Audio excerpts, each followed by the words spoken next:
Y bueno, solo recordándole al hermano Pablo que hace un buen tiempo que no nos hemos sentado a hablar de la Biblia. Más que 2 años. Sí, sí, exactamente, ¿no? Hemos grabado por ahí algunos cuantos videos, pero no sentarnos a hablar de la Biblia, ¿no? Entonces, qué buena oportunidad, otra vez después de su accidente. Sí, hermano. Sí, es una bendición para mí. 2 años recuperándome, ¿no? del infarto y estudiando bastante, pero sin predicar. Entonces, ahora estoy listo para predicar. Amén, hermano. Hermano, una vez lo acompañé a la universidad donde usted estaba hablando a unos jóvenes y realmente me sentí contagiado, me sentí un estudiante más, ¿no? Usted habló algo de la fe y por eso que le pregunté, le pedí a usted para hablar de la fe. Porque nunca, no voy a decir que no lo he escuchado, pero nunca lo he escuchado con tal claridad. Sí. Primeramente, hermano, por favor, usted no. Nosotros trabajamos juntos todos los días y noches. Ok. Perfecto. No hay ningún problema. Ay, qué raro. Ya, podemos hablar de la fe. Claro, hermano. Sí. Explícanos de la fe. Bueno, tenemos en las Escrituras una definición excelente de lo que es fe. Entonces, en Hebreos capítulo 11, versículo 1. Entonces, voy a leer. Ahora bien, la fe es la certeza de lo que se espera, la convicción de lo que no se ve. Ahora, si simplemente tomamos esta definición en serio, vamos a tener varios problemas muy grandes. Tenemos que estudiar este texto en su contexto. Pero vamos a ver el texto un ratito totalmente aislado del resto de la Escritura. Entonces dice, la fe es la certeza de lo que se espera. Vamos a decir que yo espero volar. Yo quiero volar toda mi vida. Desde mi niñez, yo quiero volar no como Superman, ¿ya? Entonces, yo espero volar y vamos a decir que tengo la certeza que puedo volar. Entonces subo a un rascacielos con toda certeza, esperando y salto. ¿Qué va a pasar? Voy a morir. ¿Es fe? No, no es una fe bíblica. Vamos a ver la segunda frase. La convicción de lo que no se ve. Nunca he visto a una persona volando. Nunca. Pero yo tengo la convicción que yo puedo volar. Entonces de nuevo subo al rascacielos y salto. ¿Qué va a pasar? Voy a morir. ¿Es fe? No. Entonces este texto aislado del resto de la Escritura, ¿no? Podemos sacar algunas conclusiones no muy bíblicas. Lo que tenemos que ver es lo siguiente, el lugar de la palabra de Dios. Y cuando digo la palabra de Dios, estoy hablando de las Escrituras, lo que está escrito en las Escrituras. ¿Cómo puedo tener la certeza de lo que yo espero? Porque Dios lo ha prometido en las Escrituras. ¿Cómo puedo tener la convicción de algo que nunca he visto? Por ejemplo, yo tengo una plena convicción que el cielo existe. Nunca he visto el cielo, pero yo tengo una certeza muy fuerte. ¿Cómo? La palabra de Dios lo dice. Entonces, no es posible tener una fe bíblica a menos que entendamos la palabra de Dios. A menos que estudiemos la palabra de Dios y interpretemos la palabra de Dios correctamente. Es absolutamente esencial. Ahora, voy a darte otro ejemplo. Hay muchas personas en el día de hoy que basan su fe, su confianza, quizás en la palabra de Dios, pero también en otras cosas. Por ejemplo, sueños, visiones, profecías, impresiones. Es muy peligroso, porque hay solamente una palabra inspirada, infalible, y es la palabra de Dios. Y voy a darte un ejemplo muy práctico. Vamos a decir que soy pastor de una iglesia, hay una mujer en la iglesia y su esposo le ha dejado, ¿ya? Meses. Él está quizás con otra mujer. Y ella está muy, muy triste, sufriendo depresión. Pero un día, después de meses, ella entra en la iglesia totalmente feliz, llena de confianza. Y yo le pregunto, hermana, ¿qué pasó? Y ella me dice, el Señor me ha dicho que mi esposo va a volver. ¿Puedes ver el problema? ¿Cómo sabe ella que el Señor le ha dicho? ¿Ves? Es por medio de una impresión, por medio de una visión, por medio de la profecía de una persona. Ella ha puesto su confianza en algo que no es la Escritura infalible.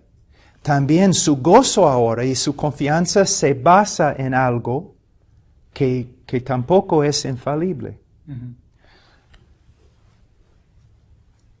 Te doy otro ejemplo que es bíblico.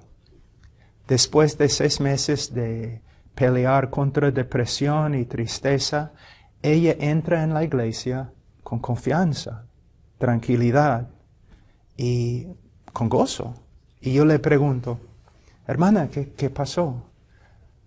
Pastor, yo estaba estudiando las Escrituras y ahora yo he visto la fuerza, el amor, la fidelidad de Dios. Y yo confío en su revelación en las Escrituras. Si mi esposo regresa, si no regresa, Dios es fiel. Yo he puesto mi confianza en lo que Dios ha dicho acerca de sí mismo en la palabra de Dios. El primer ejemplo no es fe bíblica. El segundo ejemplo, sí, ¿no? En esta vida, por ejemplo, muchas personas me preguntan, no, ¿por qué esto ha sucedido? ¿Por qué esto me ha pasado? Y siempre están buscando respuestas. Y muchas veces ni la Biblia nos da la respuesta. Pero la Biblia nos enseña quién es Dios. Quizás no sabemos por qué Dios ha hecho tal cosa, pero nosotros sabemos quién es. Es un Dios fiel y bueno. Y lo que Él ha hecho es lo mejor para nosotros. Ahora podemos ver un ejemplo. Hemos visto una definición de fe. Ahora podemos ver un ejemplo de la fe bíblica. Se encuentra en Romanos, capítulo 4. Es un texto increíble acerca de la vida de Abraham. Sabemos que Dios prometió a Abraham, aunque no tenía hijos, ¿no? Dios prometió a Abraham que él iba a ser padre de muchas naciones, de muchos pueblos, ¿no? Dice en Romanos 4, versículo 18 acerca de Abraham, él creyó en esperanza contra esperanza, a fin de llegar a ser padre de muchas naciones, conforme a lo que se le había dicho, así será tu descendencia. Y sin debilitarse en la fe, contempló su propio cuerpo, que ya estaba como muerto, puesto que tenía como 100 años, y la esterilidad de la matriz de Sara. Sin embargo, respecto a la promesa de Dios, Abraham no titubeó con incredulidad, sino que se fortaleció en fe, dando gloria a Dios. Y estando plenamente convencido de que lo que Dios había prometido, poderoso era también para cumplirlo. Ahora, volviendo a 18. Abraham creyó en esperanza contra esperanza. ¿Qué significa? Versículo 19. Contempló su propio cuerpo que ya estaba como muerto. Y también la edad de Sara, ella también era estéril.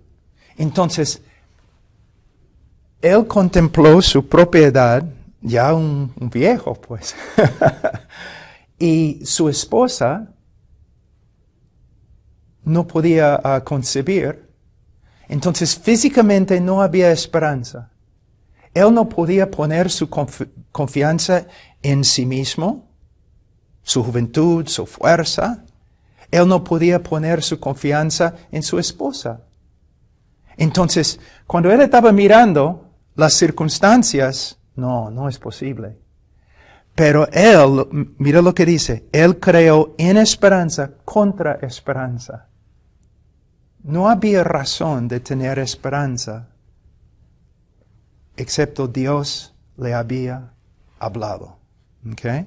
Entonces, a fin de llegar a ser padre de muchas naciones, conforme a lo que se le había dicho, así será tu descendencia. ¿Cómo podía creer él que iba a tener un hijo, aunque las circunstancias decían no? Porque Dios le había dicho. La fe se basa en la revelación de Dios. Pero la revelación, para nosotros en el día de hoy, la revelación inspirada que se encuentra, que es la palabra de Dios, las Escrituras. Entonces, dice en versículo 20, sin embargo, respecto a la promesa de Dios, de nuevo, la revelación de Dios, Abraham no titubeó con incredulidad, sino que se fortaleció en fe, dando gloria a Dios. Cada vez que él empezaba a dudar, él tenía que fortalecerse en lo que él sabía acerca de la promesa de Dios y el carácter de Dios. ¿Por qué tenemos confianza en la palabra de Dios, en la Escritura? Porque tenemos confianza en Dios. Dios no miente, no es como hombre. Dios no es débil. Dios no promete algo mintiendo. Pero tampoco Dios promete algo que no tiene el poder para cumplir. Entonces, en versículo 21 es el versículo clave. Y estando plenamente convencido de que lo que Dios había prometido, poderoso era también para cumplirlo. Es un ejemplo perfecto de fe. Mira, ¿qué dice Juan 3:16? Porque de tal manera amó Dios al mundo, que ha dado a su Hijo unigénito para que todo aquel que en Él cree no se pierda, mas tenga vida eterna. Yo tengo la plena confianza que tengo vida eterna, porque Dios ha prometido vida eterna a los que creen en su Hijo. Entonces, mi fe se basa en una revelación infalible de Dios. Y esta revelación infalible no viene a nosotros por medio de visiones en el día de hoy, o una supuesta voz, o una profecía de un hombre en la iglesia. Nuestra confianza tiene que basarse en la palabra de Dios. Es lo que es la fe bíblica. Amén, hermano. Esto me hace pensar en el hecho de que todo está centrado en la Biblia. Todo el corazón del cristianismo es este libro. Sí, y hermano, siempre las herejías. El propósito de una herejía es mover nuestra confianza de la Escritura a otra cosa. Con respecto al catolicismo, es poner la confianza en las tradiciones de los hombres. En la iglesia también. Y en la iglesia, ¿no? O en cuanto a varios, no todos, pero varios carismáticos. Es poner la confianza en una impresión, una visión, una profecía, ¿no? Y yo estaba escuchando un líder entre ellos hace algunas semanas, y él dijo, por supuesto, muchas veces las profecías no se cumplen, quizás 85% de ellos. ¿Voy a poner mi confianza en tal cosa?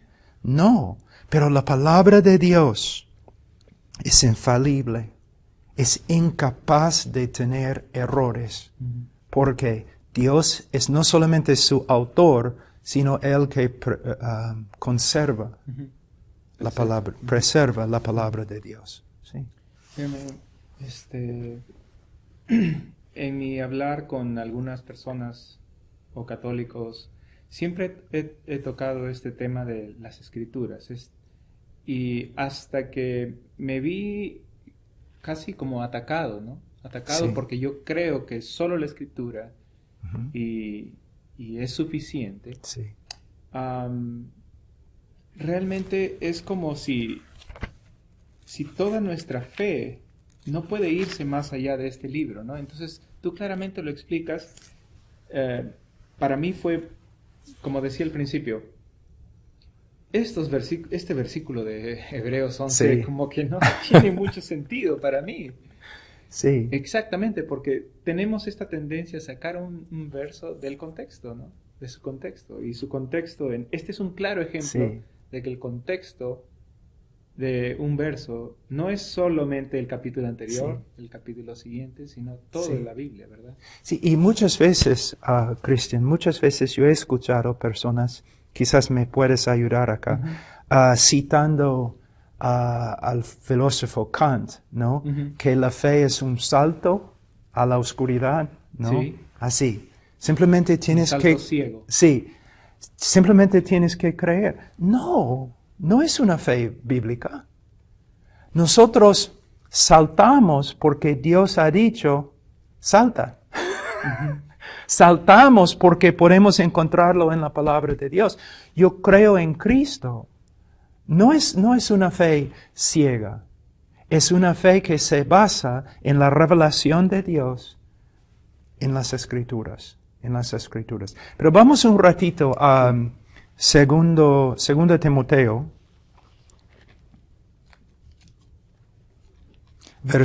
capítulo 3, y versículo 16. Toda escritura es inspirada por Dios, ¿no? Soplada por la boca de Dios, ¿ok? Proviene de Él. Jesús habló una vez o varias veces, acerca de la naturaleza de una cosa, cómo afecta la voluntad o los actos de una cosa. Un buen árbol produce buen fruto, ¿no? Entonces, ¿cómo podemos saber que la Escritura es fiel? Porque Dios es fiel en su carácter. Es inspirada por Dios. Y Dios es perfecto, Dios es fiel, Dios es todo sabio. Okay, entonces toda escritura es inspirada por Dios. Ahora, hay muchos en el día de hoy, y aún los más maduros cristianos tienen que pelear contra esta tendencia. La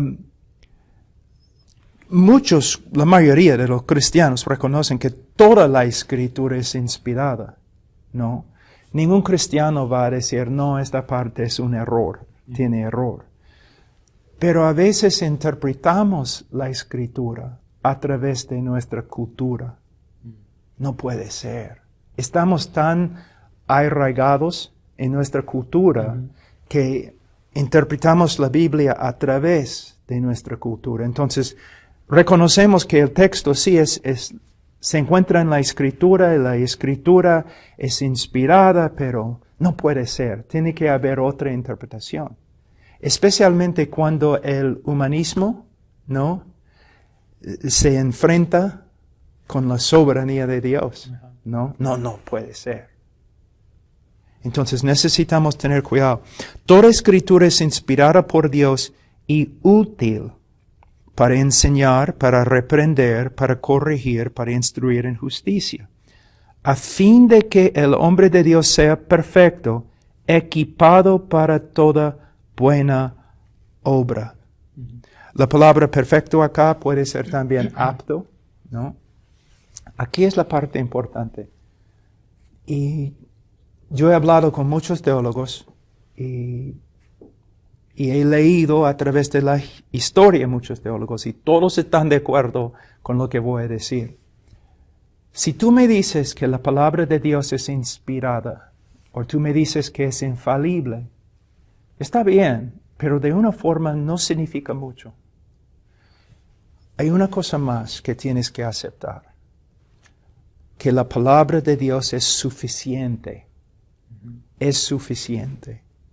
Muchos en el día de hoy, en consejería, en el crecimiento de iglesias, demuestran por medio de su práctica, su conducta, que no creen en la suficiencia de la Escritura, porque siempre están usando otras cosas, y muchas veces cosas mundanas y cosas que de verdad contradicen la palabra de Dios para hacer crecer sus iglesias o para aconsejar.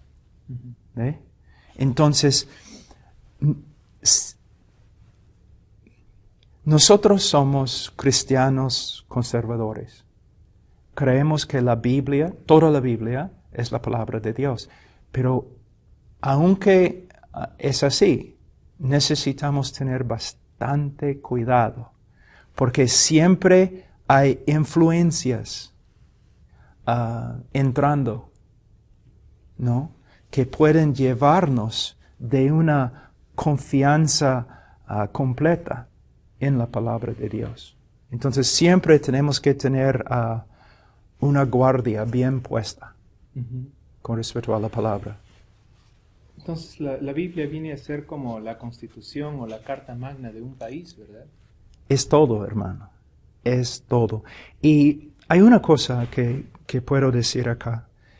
En el día de hoy, hay en algunos círculos, especialmente los míos, hay mucho énfasis en leer a los reformadores, los puritanos, los bautistas tempranos y otros evangélicos.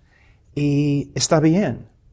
Debemos reconocer que la historia y otros hombres nos pueden ayudar bastante. Pero especialmente los jóvenes intelectuales necesitan tener bastante cuidado. Hay muchos libros, pero hay una sola Biblia. Y necesitamos pasar nuestro tiempo acá. Mira, a veces yo escucho a los a los predicadores, y no siempre, pero muchas veces yo puedo discernir. Vamos a decir que hay dos pastores predicando la misma cosa, palabra por palabra. Pero uno puede reconocer el pastor que ha aprendido lo que está predicando por medio de su estudio de la palabra de Dios, y el otro pastor que ha aprendido a través de leer aún buenos libros. Otra cosa que es muy importante con respecto a la palabra de Dios. Hay muchos jóvenes en el día de hoy solamente leen, por ejemplo, el Nuevo Testamento, o solamente leen las epístolas, ¿no? O algunos solamente leen el libro de Romanos, me parece, ¿no? Toda la Escritura. Yo recomiendo fuertemente una disciplina de leer toda la Biblia, de Génesis a Apocalipsis, sistemáticamente, ¿no?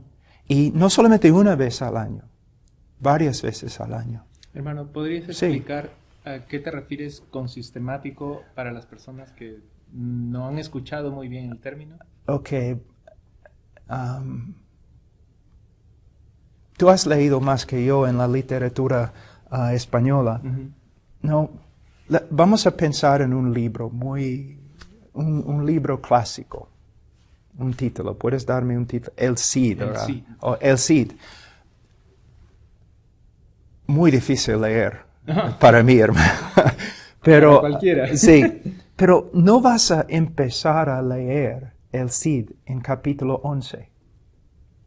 Y luego, después de capítulo 11, tú vas a saltar al último capítulo, de ahí quizás capítulo 5.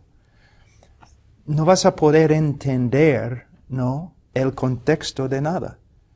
Vas a empezar en capítulo 1 y vas a leer hasta que termines. Debemos hacer lo mismo en estudiar la Biblia. No hay problema, mis hermanos. Un pastor que va a predicar por el libro de Romanos, por supuesto, tiene que pasar mucho tiempo en Romanos. Pero como una disciplina de toda la vida, debemos tener la práctica de leer algunos capítulos todos los días, sistemáticamente. Génesis, la ley, los libros de historia, los libros de sabiduría, los profetas, los evangelios, epístolas, Apocalipsis. En leer muchos reformadores del siglo XVI, puritanos y personas como J.C. Ryle o Charles Spurgeon, ellos podían, cuando predicaban un texto, ellos podían ir a varios textos en el Antiguo Testamento y usar los textos como ejemplos o para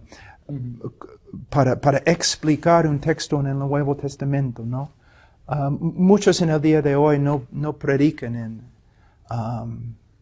de Zacarías, ¿no? Zacarías en español, o Sofonías, ¿no? Pero necesitamos entender toda la Escritura.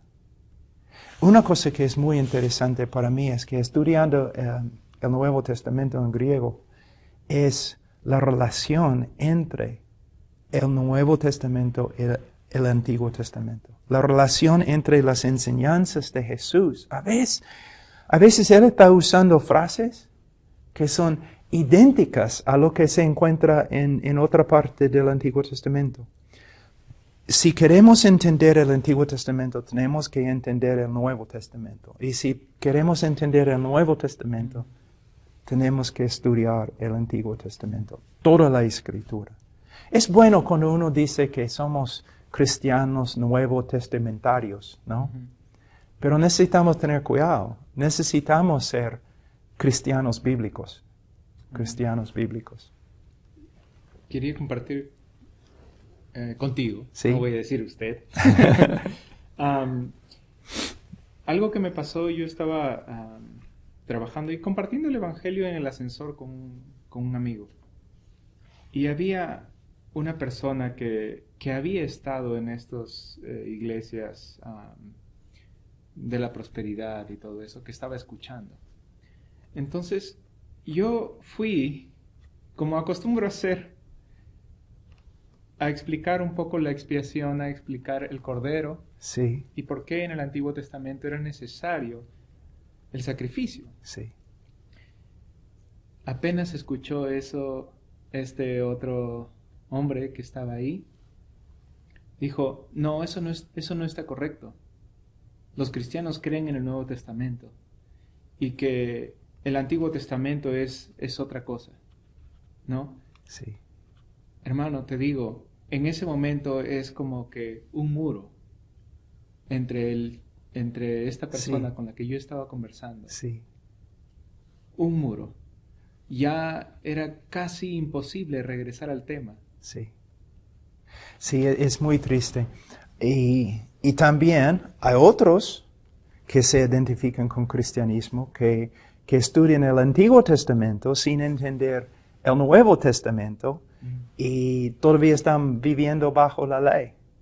Lo que necesitamos hacer es simplemente leer el Nuevo Testamento y ver cómo el Nuevo Testamento interprete el Antiguo Testamento, ¿no? Y cómo el Nuevo Testamento usa el Antiguo Testamento para exponer, para revelar más de Cristo, ¿no? Yo recuerdo hace 2 años, yo estuve en Jerusalén y el sábado acaba de terminar y había varios judíos en la calle celebrando y judíos ortodoxos, hombres muy serios. Y entonces había como 10 de ellos sentados allí y a veces ellos reaccionan violentamente contra el Evangelio, de verdad, ¿no? Entonces, uno de mis amigos, que era muy evangelista, judío, cristiano, él miró a los 10, señaló a mí y dijo, Él es predicador y quiere predicar a ustedes. Y me miraron así. Entonces, ¿qué hice? Yo empecé en el libro de Génesis 3:15. Pasando y la ley. Y cada vez diciendo, hay necesidad de sacrificio por el pecado. ¿Dónde está el sacrificio de ustedes? Y el sacrificio de toros y corderos, ¿puede quitar el pecado del hombre? No. ¿Dónde está? Entonces, pasando hasta Isaías, y ellos no tenían respuesta. Entonces yo usé el Antiguo Testamento para mostrarles, ustedes no tienen sacrificio. Y Dios es santo. ¿Qué van a hacer con su pecado? Entonces, Cristo es la respuesta. El Cordero de Dios. Mira, el Antiguo Testamento es como una sombra, ¿no? Pero es una sombra buena que nos ayuda a entender por qué Cristo murió. Entonces, simplemente debemos, mira, muchas personas me preguntan, pero ¿cómo podemos saber cómo interpretar el Antiguo Testamento? Debemos ver cómo interpretó el Antiguo Testamento Jesús, cómo interpretó los apóstoles el Antiguo Testamento, y simplemente debemos seguir su método, ¿no? Jesús dijo que toda la Escritura, de una forma, habla de un tema singular. Toda la Escritura habla de Él y su muerte en la cruz por nosotros. ¿Sí?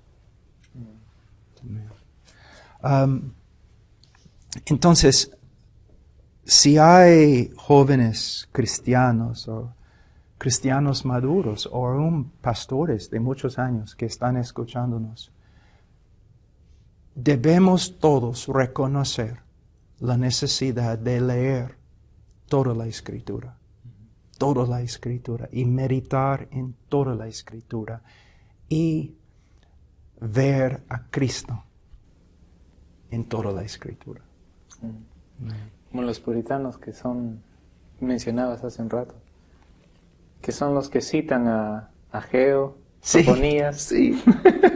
Y cuando nosotros queremos, por ejemplo, enseñar acerca del Espíritu Santo, ¿no?